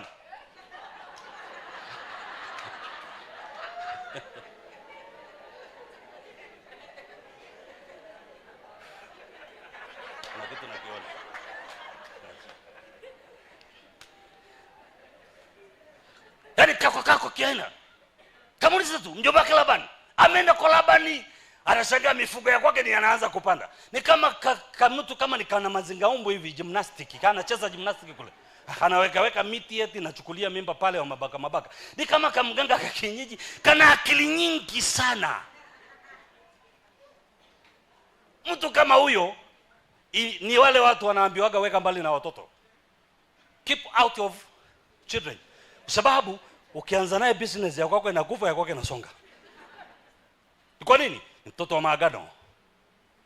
Maana huyu mtoto kilichotokea kule mbele, baba yake mwenyewe alimuita wakati ni akiondoka, akambariki. Isaka mwenyewe alimbariki Yakobo, akamwambia mwanangu uondoke uende mpaka kwa mjomba wako Labani.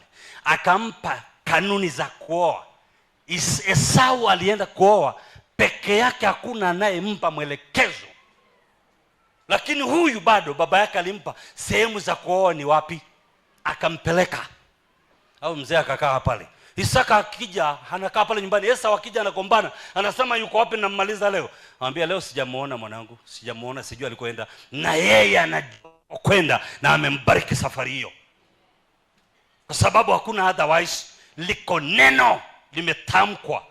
Neno lililotamkwa linashikilia hatima. Ndio maana lazima uwe makini na maneno. Usichukulie kawaida. Na ndio maana lazima utafiti sana. Ni nini kimetamkwa kwanza kabla ya kubomoa? Kama unataka kufuta neno, angalia neno ambalo lilitangulia neno gani. Kwa nini hii hali iko hivyo? Kwa sababu kuna maneno. Anamwambia tangu mwanzo. Kwa hiyo Rebeka akijifungua yuko leba, anajua hawa jamaa wanakuja kupambana duniani. Lakini mimi kura yangu itaenda kwa huyu wa pili. Sababu ndiye mwenye hatima. Sasa angefanyaje? Kwa sababu tayari ameshajua huyu mkubwa ni useless, aende kutawala. Na Yakobo wanaume wao wajiwage hilo, anajua tu kwamba huyu Yakobo ni mdogo na Esau ni mkubwa. Kijana wangu mkubwa, jema langu hili. Anamsifia. Rebeka na siri. Lakini ninachotaka kusema nini? Unaona mpangilio wa maneno. Kuna maneno yanaweka misingi. Na yale maneno yakishatamkwa yanasababisha muendelezo wa maneno mengine kuendelea kutamka.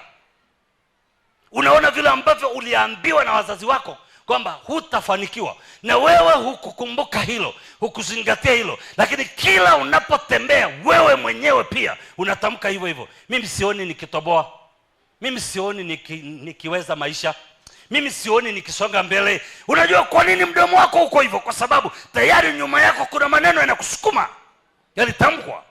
Na inahitajika neema ya Mungu ili kubomoa hayo ya kwanza na hata ya mwisho. Unasema sasa apostle, kwa nini ingewezekanaje kama Mungu alishasema? Ndio, sababu Mungu mwenyewe akipewa offering huwa anafurahi na kugeuza majira. Mungu. Kwani mara ngapi Mungu ni aliwahi geuza mambo kwa sababu tuwe baada ya offering?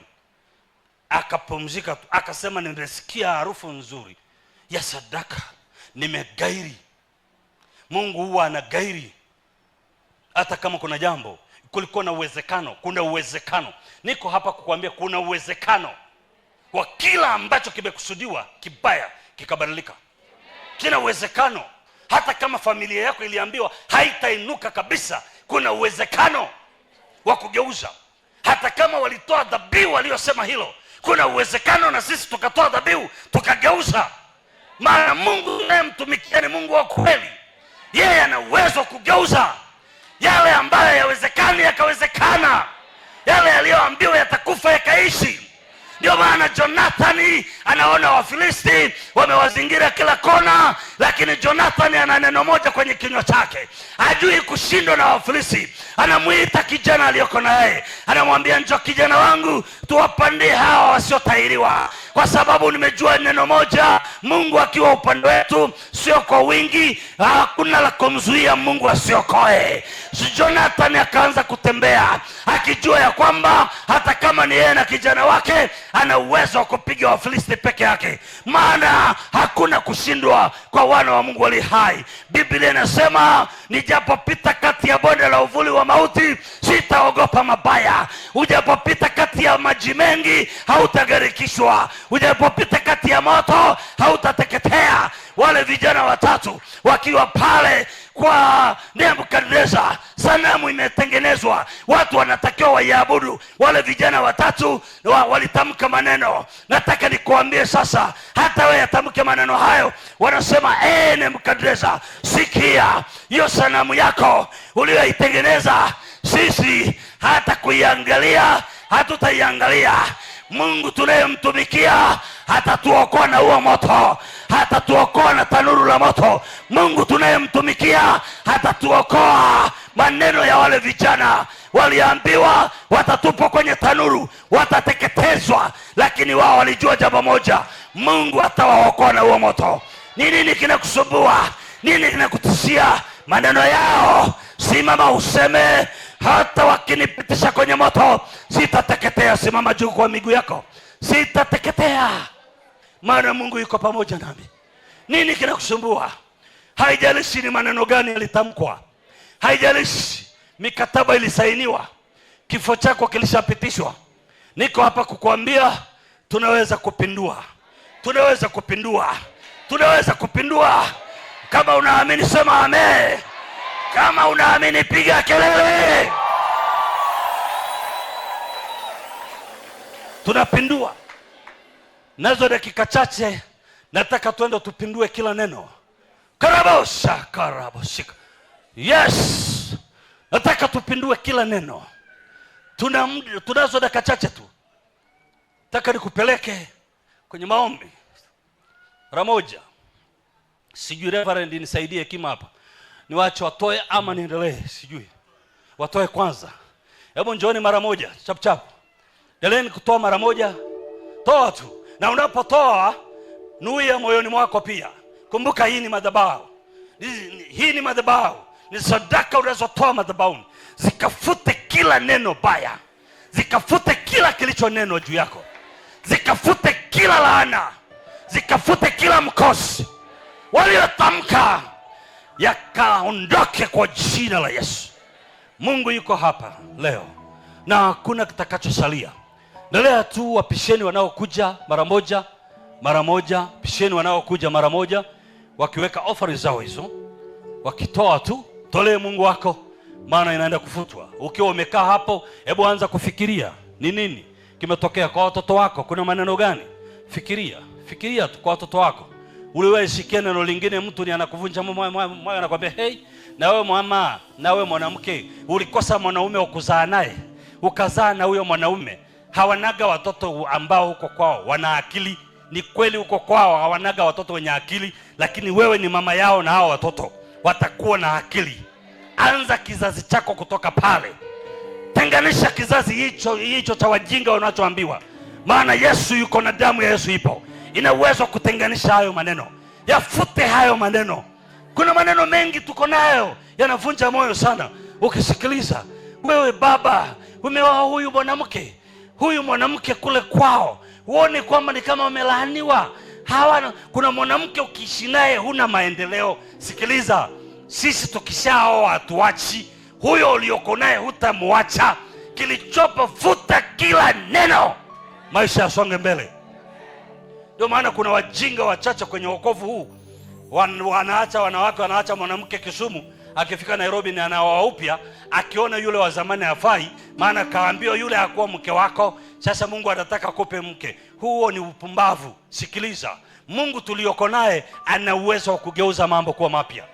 Mungu tulioko naye ni Mungu wa kweli, ana uwezo. Huyo mume ulioko naye, huyo mke ulioko naye, kutoka hapo mambo yanaenda kuanza mapya. Kila neno lililokuwa nyuma yenu, liliwafuata nyuma yenu, litafutwa na hakuna kitakachobakia. Endelea kuja tu. Tafakari yale maneno unayofikiria yalikuzuia, kwa sababu nakwenda kuyafuta yote kwa jina la Yesu. Na Mungu anaona mkitoa, mbingu zinaona mkitoa, sadaka zenu Mungu anaziona, na Mungu yuko tayari kufuta. Anafuta katika jina la Yesu. Ninapokwenda kumalizia mchana huu mahali hapa, haishi tu kufuta maneno peke yake, lakini hata na madhara yaliyotokana na maneno. Kuna maneno yaliyotamkwa na sasa yamekusababishia afya yako ni mbaya, una maradhi tayari. kuna maneno yalitamkwa na mtu ana maradhi. Sasa unaumwa, una maradhi kwenye mwili wako, watoto wako wana maradhi, mzuieni huyo. Watoto wako wana maradhi, mume wako ana maradhi, mke ana maradhi, yalitamkwa. Nikiwa nimesimama hapa, ninapokwenda kufuta, nafuta kila kitu, maneno mabaya na matokeo yake pia, nafuta kila kitu. Hicho ndicho nakwenda kufanya. Inua mikono yako juu wakati huu. Inua mikono yako juu wakati huu. Inua mikono yako juu. Jesus. Jesus. Huwezi kuendelea tena kuwa mfungwa wa maneno. Huwezi kuendelea tena kuwa mfungwa wa maneno. Ninapokwenda kuomba sasa, naenda kutamka. Nataka kukutamkia uhuru wako. Kutamkia uhuru wako. Yes. Yes. Nataka nianze na hawa watu wa juu. Uko juu, mnisikilize. Uko juu. Malaika wa Bwana anapanda huko juu. Malaika wa Bwana anapanda huko juu kuchukua na kufuta na kuchukua magonjwa na maradhi. Uko juu sasa hivi. Uko juu. Yes. Wasaidieni huko juu. Malaika wanapanda. Wamefika huko juu malaika. Wako huko juu sasa hivi. Wanachukua. Kuna makundi mawili ya malaika wako huko juu. Kuna kundi moja linafuta kila maneno, na kundi la pili linachukua magonjwa yote, maradhi yote. Magonjwa yote huko juu yaliyotokana na maneno yanachukuliwa huko juu. In the mighty name of Jesus. In the mighty name of Jesus. Uko juu. Uko juu. Ninaona kundi la malaika linaloanza kushuka huku chini. Huku chini naona kila safu ya watu. Naona malaika wakiwa huku ndani, wanaohudumia, malaika wanaochukua, wanafuta na kuchukua maradhi, wanafuta na kuchukua maradhi. Natangaza sasa inakuwa hivyo kwa jina la Yesu. Yes, kwa jina la Yesu. Kila mahali kuna malaika wanapita kuhudumia. Kila mahali kuna nguvu za Mungu zinatembea. Nguvu za Mungu zinatembea kila mahali, juu, chini na kwenye kona kule nyuma. Naona kule kwenye kona, ingawa sipaoni kwa macho haya, lakini katika ulimwengu wa kiroho kuna kazi naona ikitendeka kule kwenye kona tayari. Malaika wamefika kule nako. Nguvu za Mungu ziko kwenye ili jengo kote, gorofani na chini na kwenye kona. Kila mahali malaika wapo. Jesus. Rabo karabosaka. Rabo shakorobosaka. Hapa kwenye kwaya ninaona malaika amefika hili eneo. Yes. Malaika yuko kwenye hili eneo pia. Anachukua mizigo yote. Anafuta maneno yaliyokutesa. Maneno yaliyokutesa sasa yanafutwa kwa jina la Yesu. Yanafutwa kila mahali. Kila mahali yanafutwa. Kila mahali yanafutwa. Kila mahali yanafutwa. Upande huu ninaona kuna malaika wawili na waona wanafanya haraka kuliko wanakofikiria. Wanafanya haraka sana. Wanajua muda wangu ni mfupi hapa. Katika jina la Yesu ninaachilia nguvu ya kufunguliwa na ya kufuta kila neno kwa jina la Yesu. Futa kila neno. Kila neno inafutwa. Maradhi yanachukuliwa. Magonjwa yanaondolewa. Kila hali mbaya inaondoka. Kuna nguvu za Mungu zinatembea kukuhudumia hapo ulipo. Katika jina la Yesu. Katika jina la Yesu. Katika jina la Yesu. Katika jina la Yesu. Relosha karabosaka. Ripa pasakoria bosanda. Ripa parabosando roboza. Katika jina la Yesu. Yes. Yes. Mungu anahudumia watu. Mungu anahudumia watu katikati. Mungu anawahudumia huko katikati. Mungu anahudumia katika jina la Yesu Kristo wa Nazareti aliye hai. Yes, asante Mungu. Chukua mateso ya watu hawa yaliyowekwa na maneno. Mateso waliowekwa na maneno. Maneno yasiyo maana. Maneno yaliyonenwa kinyume cha hatima zao. Na yafuta yote kwa jina la Yesu. Kwa jina la Yesu. Na yafuta yote kwa jina la Yesu. nafuta kila neno. Wanaonitazama kwenye television sasa, mnaoniangalia kwenye television, All Time TV, Facebook na kila mahali kwenye mitandao ya kijamii, YouTube unaniangalia na kujia bali ulipo, nafuta maana yote yasiyo maana kwako kwa jina la Yesu. Bwana akukomboe na hayo maneno yote. Hatima yako nairejesha kwa jina la Yesu Kristo. Bwana akakukomboe, Bwana akufungue, Bwana akutetee. Na sasa natangaza uhuru kwa watu wanaonifuatilia kwenye mitandao ya kijamii na watu walioko hapa wote kwa pamoja. Natangaza uhuru kwenu kwa jina la Yesu. Bwana wafungue, Bwana watetee kwa jina la Yesu. Tutasema kama Meshaki, Abednego na Shadraka kwamba hatutaogopa chochote. Masanamu ya mfalme hatutayaogopa, maana tunayemtumikia hatatupigania.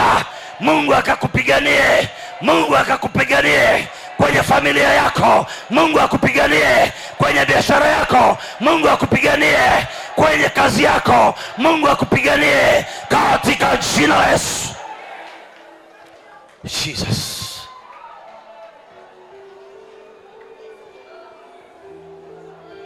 Yes. Mungu akupiganie. Yaliyotamkwa kinyume cha tumbo lako la uzazi, yaliyotamkwa kinyume cha tumbo lako la uzazi, naongea na tumbo la mwanamke, naongea na tumbo la mwanamke aliyoko hapa ndani. Nazungumza na tumbo lako sasa kwamba tumbo lako halitazaa.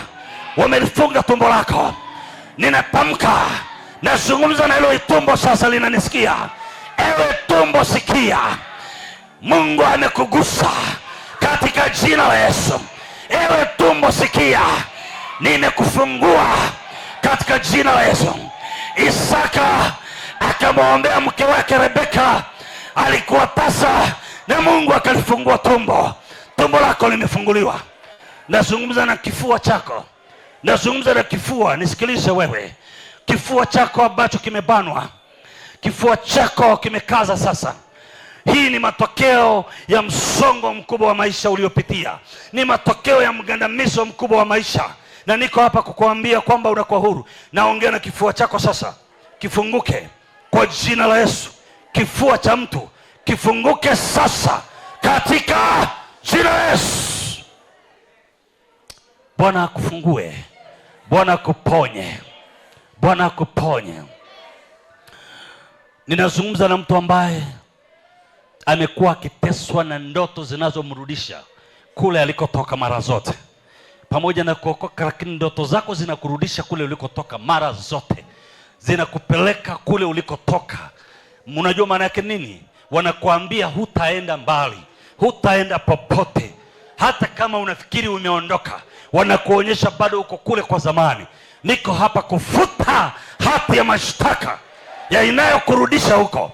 Na ifuta hiyo hati kwa jina la Yesu. Na nakufungua sasa. Kaza macho yako mbele, iwe kwa wingi au kwa uchache, hakuna la kumzuia Bwana kuokoa. Na wewe umeokolewa, nenda mbele, kaza macho yako mbele. Mbingu zimekuona katika jina la Yesu. Umefunguliwa, uko huru. Sema maneno haya, sema: Bwana Yesu, Bwana Yesu, Bwana Yesu, ninakiri kwa kinywa changu kwamba yaliyonenwa zamani niliyoyasikia na ambayo sikuyasikia hayawezi tena kuharibu maisha yangu. Bwana Yesu, kwa kinywa changu ninakiri mimi ni mshindi zaidi ya washindi. Yale yasiyowezekana kwako yanawezekana. Walisema sitaweza, nasema ninaweza. Walisema sitafika mbali, nasema nitafika mbali. Walisema sitajenga, nasema nitajenga. Walisema nitakufa, nasema sitakufa. Sitakufa, sitakufa. Walisema mabaya kwa watoto wangu, niko hapa kusema mazuri kwa watoto wangu. Watafanikiwa, watafanikiwa, watafanikiwa, mume wangu atafanikiwa, mke atafanikiwa katika jina la Yesu, katika jina la Yesu. Shangilia Bwana Yesu, shangilia Bwana Yesu, shangilia Bwana Yesu. Haleluya.